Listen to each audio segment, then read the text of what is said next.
principal motivo da tua presença aqui hoje é porque você protocolou ontem, a gente até noticiou no site, protocolou ontem uma série de requerimentos de informação, disparou ofício para a PGR, para a CGU, para o TCU, para órgãos de controle, fiscalização, solicitando informações, detalhes deste acordo, deste protocolo de intenções que foi assinado pelo Ministério dos Povos Indígenas, lá em Davos, na semana passada, com uma multinacional brasileira, para dar ali a gestão de serviços dentro das terras indígenas. Então a gente está debruçado sobre isso. Teve gente que interpretou aí como cessão de terras, a gente sabe que não é isso, mas quando você faz a gestão de serviços públicos em qualquer lugar, em qualquer parte do território do Brasil, precisa ter licitação, precisa ter concorrência, precisa ter consulta pública.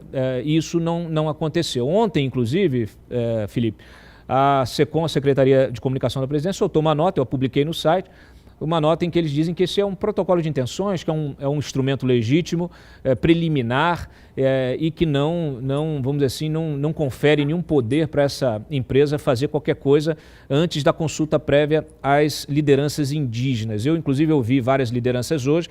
Amanhã, a articulação dos povos indígenas do Brasil vai ter uma reunião aqui no Brasil, esse tema será debatido e eles estão insatisfeitos porque eles acham que deveriam ter sido consultados sobre qualquer tipo de projeto que envolva as suas aldeias e os seus territórios. Cláudio, em primeiro lugar, eu quero parabenizar você, porque foi você o primeiro grande jornalista que trouxe esse assunto à tona.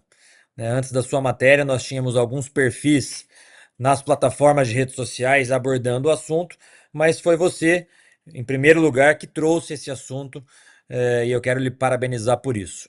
Então é importante que quem está nos acompanhando saiba, esse protocolo de tensões, como você disse, foi assinado em Davos pelo secretário executivo do Ministério dos Povos Indígenas com os representantes da empresa Ambipar para que se faça a gestão de serviços públicos em 14% do território nacional, uma área equivalente a 1 milhão de quilômetros quadrados, aproximadamente a França e a Inglaterra juntas, que são as áreas de território indígena do nosso país. Algumas questões precisam ser colocadas. A primeira delas, a falta de transparência. Isso deveria ter sido feito através de uma concorrência pública, um processo licitatório, e não escolhido uma empresa a dedo e fazendo um protocolo de intenções. Primeiro ponto. Segundo ponto, nós estamos pedindo a íntegra desse protocolo de intenções, porque veja, se o governo federal correu para dizer que era fake news e que se tratava apenas da gestão de serviços públicos, nós temos que colocar alguns pontos.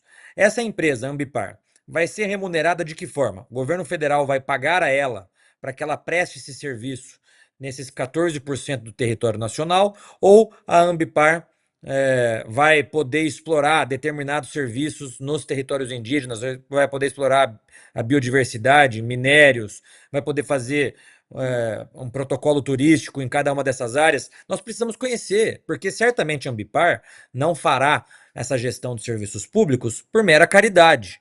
Ela vai ser remunerada de alguma maneira. Nós queremos saber de que maneira ela vai ser remunerada.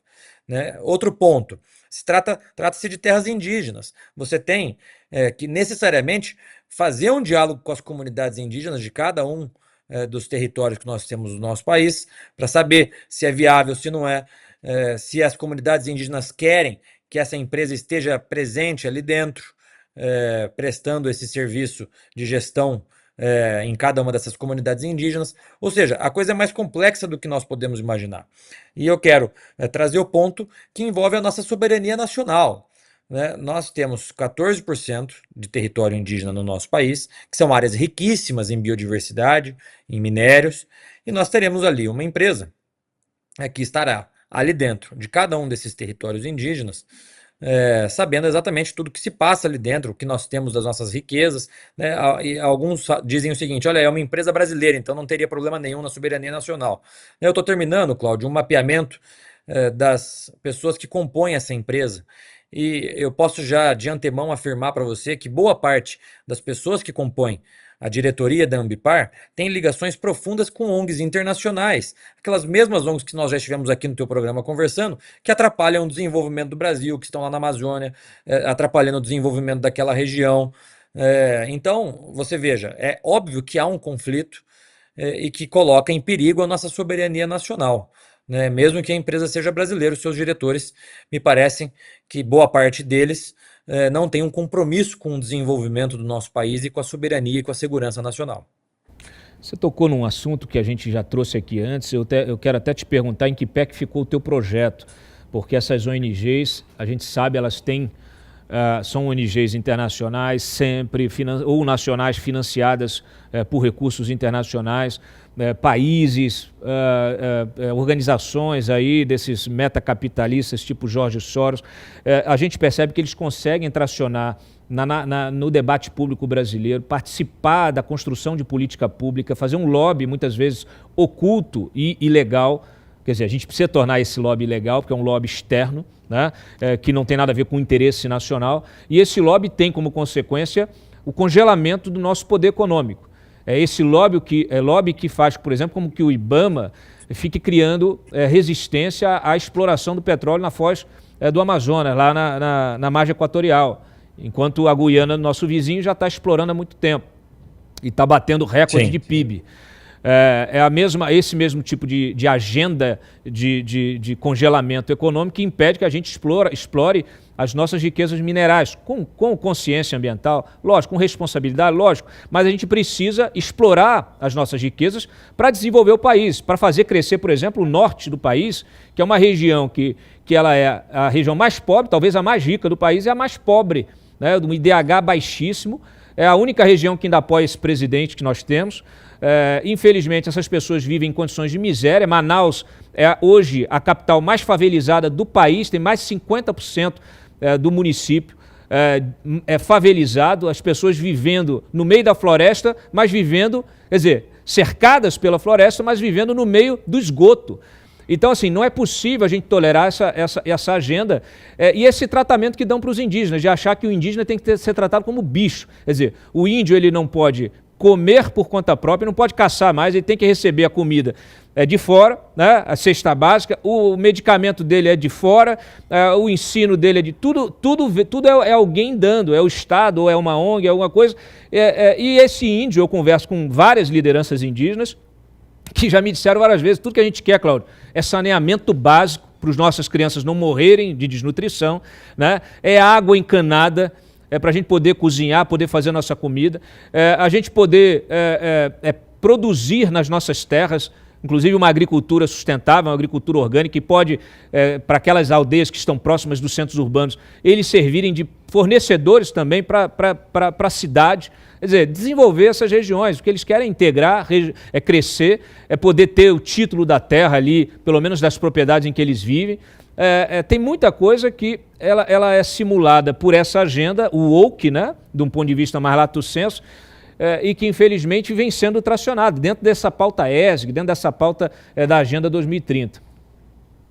Exatamente. O problema das ONGs, além de todos esses que nós estamos abordando agora, eu estava vendo antes de mim o doutor André falar, e vocês, Cláudio, foram as primeiras vítimas do inquérito legal das fake news, e vocês vão se recordar que naquele momento havia uma grande pressão, um grande lobby de ONGs brasileiras que recebem dinheiro de ONGs internacionais, essas ONGs internacionais tentando pautar o debate nacional sobre a questão da liberdade de expressão. Então, se nós pegarmos todos os problemas brasileiros que nós estamos enfrentando ao longo das últimas décadas, você sempre vai cair na mesma origem, que são as ONGs internacionais que estão aqui no nosso país, atrapalhando o desenvolvimento, pautando o debate nacional, impedindo o Brasil se desenvolver, né? Então, o exemplo que você citou da exploração de petróleo na margem equatorial é um exemplo grande disso que nós estamos discutindo aqui. Porque enquanto a Guiana está explorando, você tem hoje dentro do governo Lula, que tem compromisso com essas ONGs internacionais que atrapalham o Brasil, o IBAMA que impede a Petrobras de explorar, sendo que isso poderia ser uma das salvações, uma das soluções para aumentar o aumento, para aumentar a riqueza, para aumentar a PIB per capita da população do Norte e Nordeste. Ou seja, ONGs que atrapalham o desenvolvimento e a geração de riqueza no nosso país, né? E agora, esse caso da Ambipar é mais um exemplo disso, porque, repito, assim que eu finalizar, eu passo para você, Cláudio, em primeira mão, mas a diretoria, as pessoas que compõem essa empresa chamada Ambipar, têm ligações profundas com essas mesmas ONGs que estão atrapalhando o desenvolvimento do nosso país, atrapalhando a geração de riqueza por parte da população brasileira, né? Então eu não vejo absolutamente nenhum benefício nessa empresa Ambipar poder fazer gestão de serviços públicos em 14% do território nacional, sem diálogo com as comunidades indígenas, sem transparência com a população, né? Então, nós fizemos todos esses requerimentos. Eu acionei o Ministério Público Federal para que investigue esse protocolo de intenções, o Tribunal de Contas da União, o próprio Ministério dos Povos Indígenas, para que eles nos disponibilizem a íntegra, não só desse acordo, desse protocolo de intenções, mas todas as reuniões anteriores que foram feitas as tratativas, porque a assinatura foi feita agora lá em Davos na última semana. Mas certamente eles não se conheceram em Davos e resolveram assinar esse protocolo de intenções. Uma conversa prévia já estava acontecendo. Então eu pedi a íntegra de todas as reuniões que a empresa Ambipar teve com o Ministério dos Povos Indígenas, para nós sabermos aquilo que foi debatido, quais são as contrapartidas que o Estado brasileiro deve dar à empresa Ambipar para que ela faça essa gestão de serviços públicos. E a gente precisa entender, e aí eu acionei a Comissão de Valores Mobiliários, por exemplo, a gente precisa entender se essa empresa tem a capacidade financeira e técnica para fazer esse tipo de gestão de serviços públicos em 14% do território nacional. É muita coisa, Cláudio. São áreas espalhadas em todo o Brasil. Uma Sim. empresa para prestar um serviço desse não é qualquer empresa. Eu tenho visto aí que as ações da Ambipar cresceram 5.000% nos últimos 60 dias, o que já é um indício de informação privilegiada. Né? Por quê? 5.000% ao longo desses últimos meses. Né? Será que tinham informação de que assinariam esse protocolo de intenções? Vazaram informações para alguns acionistas? Você vê claramente, inclusive, o gráfico, né, das ações, valorizações, batendo no auge, no pico, praticamente na semana anterior à reunião lá em Davos, onde eles assinaram esse protocolo. Então é uma coisa que realmente precisa ser apurada com muito critério, com responsabilidade.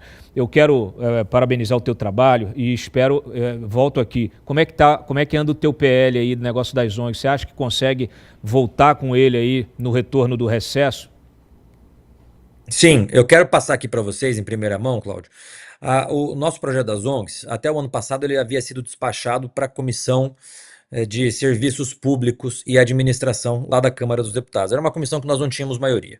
Então, eu optei em, naquele momento, fazer um trabalho de bastidores, conversando com algumas lideranças partidárias, e conversei no final do ano passado com o possível novo presidente da Câmara, o deputado Hugo Mota, que se comprometeu comigo em, ao ganhar a eleição, nós criarmos então uma comissão especial para que esse projeto seja debatido e tão logo a comissão especial debata, ele vá direto ao plenário. Eu optei pela comissão especial porque nós temos na comissão especial a possibilidade de escolher com cada um dos partidos deputados que tenham um alinhamento prévio com a pauta da soberania nacional, com a defesa do nosso país. Né? Então, aprovando na comissão especial, ele automaticamente já iria ao plenário. Falei com o Hugo, inclusive, na semana passada pelo telefone. Ele me ligou querendo reafirmar o compromisso dele conosco e eu, mais uma vez, lembrei a ele, né? Compromisso é sempre bom relembrar. Falei, ó, tem o nosso projeto das ONGs que você se comprometeu a pautar através de uma comissão especial e ele deu a garantia de que isso vai acontecer. Excelente. Essa informação, inclusive, do Hugo Mota, dele ter se comprometido com a agenda de vocês, ela é fundamental, até para que a nossa audiência, o pessoal que está nos assistindo, entenda como é que funciona a política e a costura que foi feita, né, por todas as grandes bancárias, as lideranças, em torno da candidatura do Hugo Mota, tanto no Hugo Mota aí na Câmara, como também lá do Alcolumbre no Senado. Né? Tem muito ruído nesse debate, mas é política, deputado.